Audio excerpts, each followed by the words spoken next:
నమస్తే ఫ్రెండ్స్, నేను మీ Shravani. Welcome back to Shravani's kitchen. ఈరోజు మన ఈ వీడియోలో రుచికరంగా త్వరగా చేసుకునే సింపుల్ స్నాక్ రెసిపీని ఈ వీడియోలో మీతో షేర్ చేసుకోబోతున్నానండి.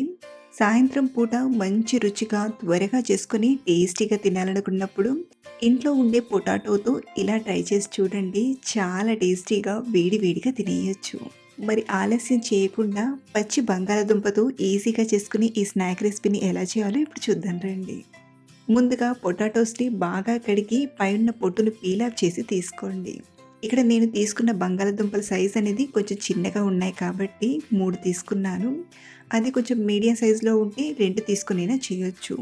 పెద్దగా ఉన్న బంగాళాదుంప అయితే ఒక్క బంగాళాదుంపతో కూడా ఈజీగా చేసుకోవచ్చు. ముందుగా ఈ బంగాళాదుంపను గ్రేట్ చేసి తీసుకుందాం. అలాగే ఇక్కడ నేను పొటాటోను ఉడికించలేదు. పచ్చి పొటాటోస్‌ని కడిగి పీల్ ఆఫ్ చేసి ఇలా గ్రేట్ చేస్తున్నాను. ఇదే విధంగా మనం తీసుకున్న పొటాటోస్‌ని గ్రేట్ చేసి తీసుకోవాలి. సో, ఇలా మొత్తం గ్రేట్ చేసి తీసుకున్నాక ఇప్పుడు ఇందులోకి పొడువుగా కట్ చేసిన ఒక మీడియం సైజ్ ఉల్లిపాయ ముక్కల్ని తీసుకోండి.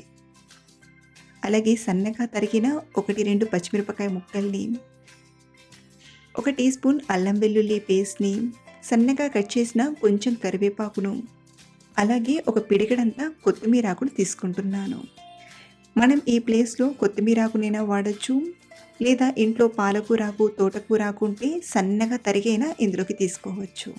ఇందులోనే అర టీ స్పూన్ వామును, పావు టీ స్పూన్ పసుపు, రుచికి సరిపడా ఉప్పుని, అర టీ స్పూన్ కారం, 1 టీ స్పూన్ ధనియాల పొడిని, 1 టీ స్పూన్ నువ్వులను తీసుకోండి.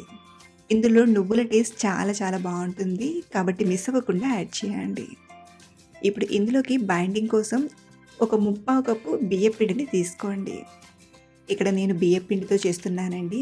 మీరు కావాలంటే సగం బియ్యపిండిని, సగం శనగపిండినైనా తీసుకోవచ్చు. సో, ఇలా తీసుకున్న వీటిని చక్కగా మిక్స్ చేసుకుందాం. మనం ఇందులో ఎక్స్ట్రాగా నీళ్లు వేయాల్సిన అవసరం లేదు. ఆలులో ఉన్న తడికే చక్కగా ముద్దలా వస్తుంది. అలాగే మీరు ఇలా కలిపేటప్పుడు ఎక్కువ మెత్తగా అయినట్టు అనిపిస్తే కొంచెం ఎక్స్ట్రాగా బియ్యపిండిని తీసుకునైనా కలపచ్చు. బట్ మనం తీసుకున్న ఆలు సైజ్ క్వాంటిటీకి ఈ పిండి సరిపోతుంది. ఇన్ కేస్ మీరు తీసుకున్న బంగాళాదుంప సైజ్ పెద్దగా ఉంటే కొంచెం పిండి కూడా ఎక్కువగా పడుతుంది. సో, చూడండి ఇదంతా కూడా కొంచెం సెమీ సాఫ్ట్‌గా గట్టిగా పిండి ముద్దలా వచ్చింది. సో, ఇలా కలిపాక మనం వెంటనే డీప్ ఫ్రై చేయాలి. ఎలా అయితే టైం అవుతుందో అలా ఈ పిండి కూడా కొంచెం సాఫ్ట్‌గా అవుతుంది కాబట్టి ఇలా కలిపిన వెంటనే పకోడాలా తీసుకొని ఫ్రై చేసుకోవాలి. మరో పక్కన డీప్ ఫ్రైకి సరిపడా ఆయిల్‌ని తీసుకొని బాగా వేడి చేయండి. ముందుగా కొంచెం పిండి ముద్ద వేసి చూద్దాం. చూడండి ఆయిల్ చక్కగా వేడైంది కదా! ఇప్పుడు ఇందులో నుండి కొంచెంగా ఇలా బైట్స్‌లా పిండిని తీసుకుంటూ ఆయిల్‌లో స్లోగా డ్రాప్ చేయండి. ఇక్కడ నేనైతే 2 విధాలుగా చేస్తున్నాను. ఇలా బైట్స్‌లా చేస్తున్నాను. తర్వాత ఇదే పిండితో వడల్లా కూడా ఫ్రై చేసుకుందాం. సో, ముందుగా తీసుకున్న ఈ బైట్స్‌ని ఇలా స్లోగా టర్న్ చేస్తూ ఇవి పైన నుండి క్రిస్పీగా వచ్చి మంచి కలర్ వచ్చేంత వరకు మంటను మీడియం ఫ్లేమ్‌లో పెట్టి ఫ్రై చేయండి. ఎప్పుడైతే ఇవి ఇలా బాగా ఫ్రై అవుతాయో ఆయిల్ నుండి తీసుకోవడానికి ముందుగా 1 నిమిషం పాటు హై ఫ్లేమ్‌లో ఫ్రై చేసి తీసుకోండి. ఇలా ఫ్రై చేసి తీసుకోవడం వలన వీటికి ఆయిల్ అనేది ఎక్కువగా పట్టదు. కాబట్టి తీసుకునే కొంచెం ముందు హై ఫ్లేమ్‌లో ఫ్రై చేసి ఆయిల్ నుండి తీసుకోండి. సో, ఇప్పుడు సెకండ్ వన్ వచ్చేసి వడల్లా ప్రిపేర్ చేసుకుందాం.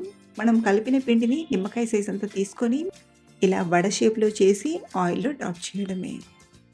ఆయిల్‌లో ఎన్ని వడలు పడతాయో అన్ని వడల్ని తీసుకొని మంటను మీడియం ఫ్లేమ్‌లో పెట్టి ఫ్రై చేయండి.